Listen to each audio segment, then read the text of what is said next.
얘기로 좀 넘어가도록 하겠습니다. 이게 정부가 개편안을 물론 이제 네 가지로 나와서 뭐 사지선다형이다 뭐 이렇게까지 좀 약간 폄하되는 그런 뭐 평가도 있긴 합니다. 어쨌든 정부가 네 가지 안에 이 국민연금 개편안을 내놓았는데 사실은 이제 논란을 좀 줄이려고 정부가 발표를 했습니다만 오히려 그 이후에 논란은 더 커지고 오히려 더 확대 재생산되고 있는 그런 상황이네요. 그래서 오늘 이 얘기를 좀 다시 좀 해봐야 될 것 같습니다. 오늘은 정창률 단국대 사회복지학과 교수님을 전화로 좀 연결을 좀 해놨습니다. 교수님과 국민연금 개편안의 각각의 내용들을 조금 따져보고요. 기초연금 문제 얘기 좀 나오고 있고요. 또 국민연금 재정 안정화 방안에 대한 논란도 더 확대가 되고 있고 해서요. 그런 좀 핵심 쟁점에 대한 얘기 좀 더 깊게 짚어보도록 하겠습니다. 교수님 안녕하세요.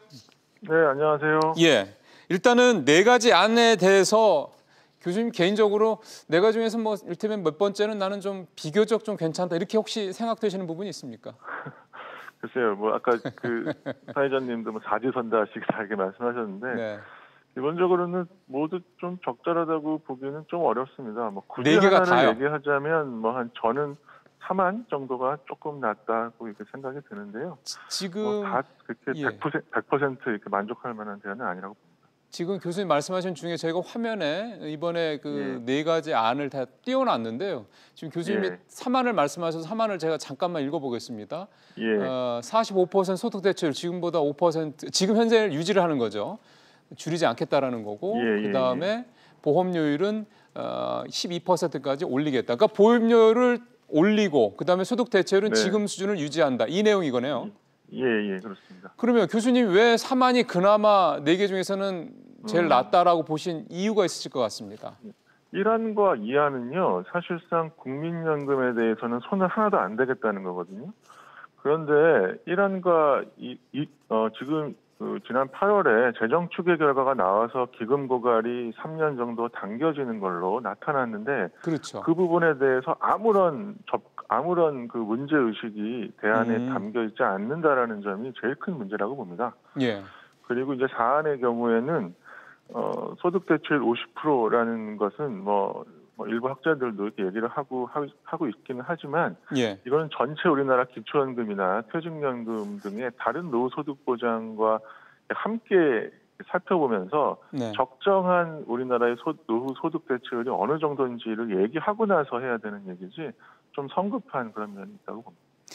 근데 정부는 이 노후 설계를 다층적으로 하겠다 이렇게 좀 얘기를 하고 있지 않습니까? 그러니까 단순히 뭐 기초연금이라든가 국민연금뿐만이 아니라 퇴직연금 등등 해가지고 좀 여러 가지로 복합적으로 해서 적어도 한 달에 한 100만 원 정도는 소득을 얻을 수 있게 노후에도 그렇게 하겠다는 게 정부 생각인데 사안을 지금 말씀하신 거로 생각한다면은 국민연금이 가지고 전체 소득의 100% 아니 50% 정도 절반 정도를 하는 것도 상당히 좀 현재로서는 쉽지 않을 것이다라는 말씀이 되시는 거네요.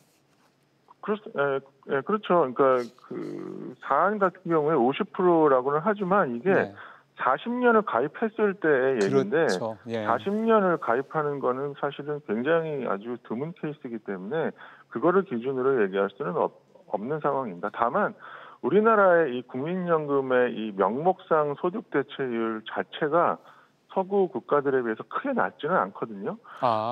그렇지만 그 우리나라의 어떤 노동 환경이라든지 일자리의 안정성 이런 것이 떨어지다 보니까 장기적으로도 노후 소득이 적어질 거라고 생각을 하는데 그러면 국민연금은 어느 정도 예를 들어서 80만 원, 100만 원까지 하고 그 이상은 퇴직연금으로 하든지 빈곤층은 기초연금을 통해서 노후 소득 보장을 받는다든지 이런 전반적인 이 전체 구성에 대한 것들이 논의가 돼야 되는데 그런 부분의 논의가 없이 지난 그 8월 공청회도 마찬가지고 지금 이 대안에서도 정부가 모호하게 다층 보장을 하겠다라고 얘기를 했지만 이걸 실제로 어떤 식으로 할 건지에 대해서는 아직 분명하지가 않습니다. 글쎄요.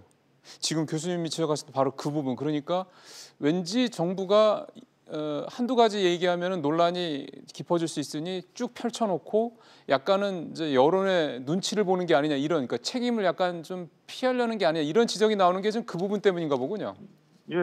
그렇죠. 이제 국민연금 4가지 안을 내놓은 것도 사실 전에 나왔던 8월 공청회 안에서 이제 재정 안정화 안만 빼낸 것일 뿐, 삭제한 것일 뿐 사실상 그때에서 이렇게 여러 가지를 냈었던 거와 큰 차이가 없습니다. 도대체 정부가 이렇게 뭐를 이렇게 많이 고려를 한 건지 좀 의심스러운 부분이죠.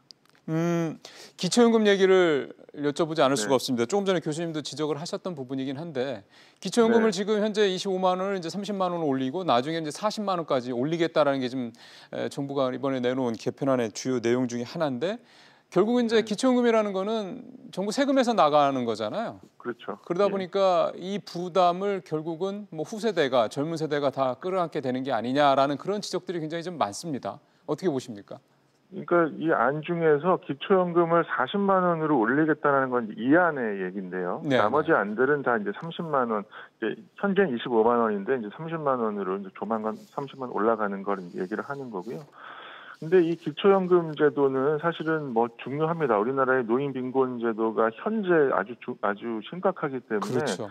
현재 노인 빈곤을 해결하기 위해서는 중요한 제도인데 문제는 이게 이제 앞으로 이제 엄청난 재원을 필요로 그렇죠. 한다는 거죠. 근데 우리가 막 국민연금 재정 이야기를 하면서 또 막 기초연금을 올리겠다라고 얘기를 하면 사실은 기초연금 재정까지 같이 봐야 되는 겁니다. 그런데 그런 식의 논의는 지금까지 거의 이루어지지 않았고, 국민연금 재정 어려우니까 우리는 뭐 기초연금 더 올릴게, 뭐 이런 식으로 약간 초점을 흐리는 그런 논의가 많이 이루어지고 있는 것 같아요.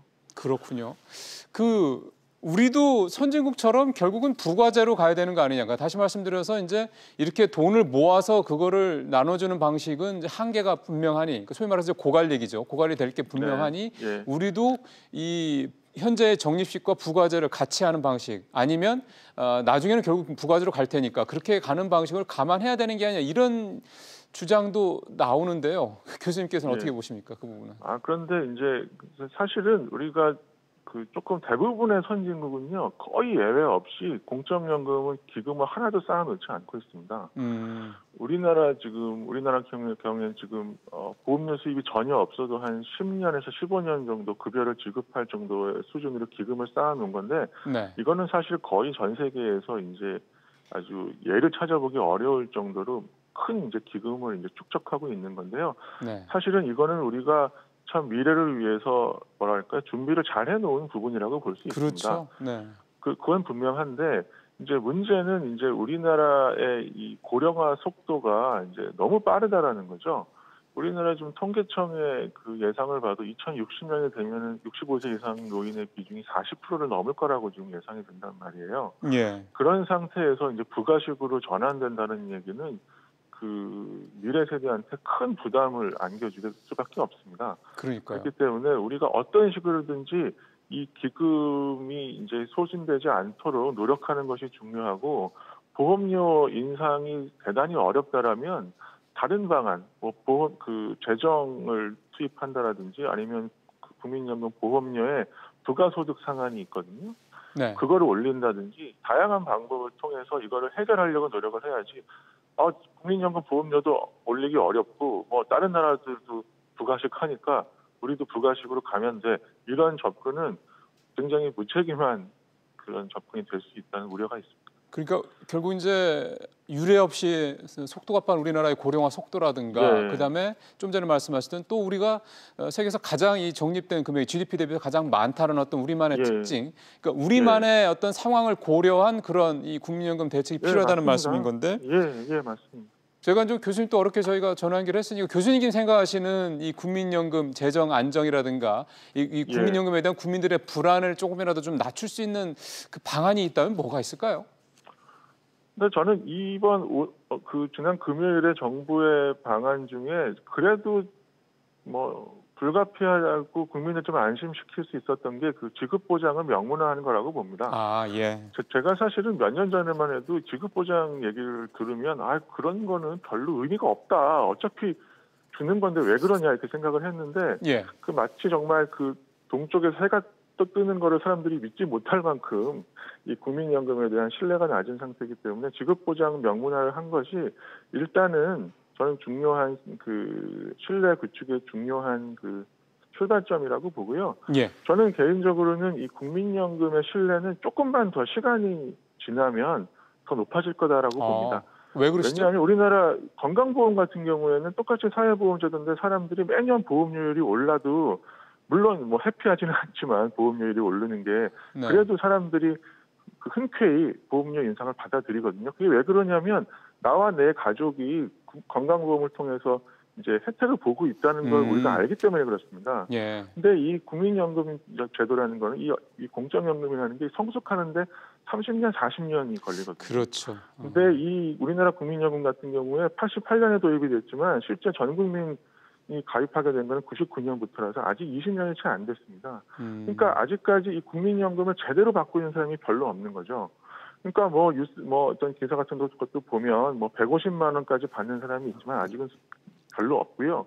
아직은 급여가 낮은 상태인데 조금만 더 시간이 지나면 저 자신의 부모가 그 국민연금을 받음으로써 그 자녀가 그 가지는 부담이 글쎄요. 줄어드는 것을 느끼게 될 겁니다. 그러니까요. 그렇게 되면 저는 신뢰가 그 좀 쌓이는 데는 조금 시간이 필요한 문제다 이렇게 생각을 합니다. 그러니까 오죽했으면 저 돈 많은 그 자산가들의 그 부인들, 그러니까 그런 분들 근로자가 아닌 분들이죠. 그런 분들이 뭐 임의적으로 국민연금 가입하는 이유가 왜 있겠습니까? 그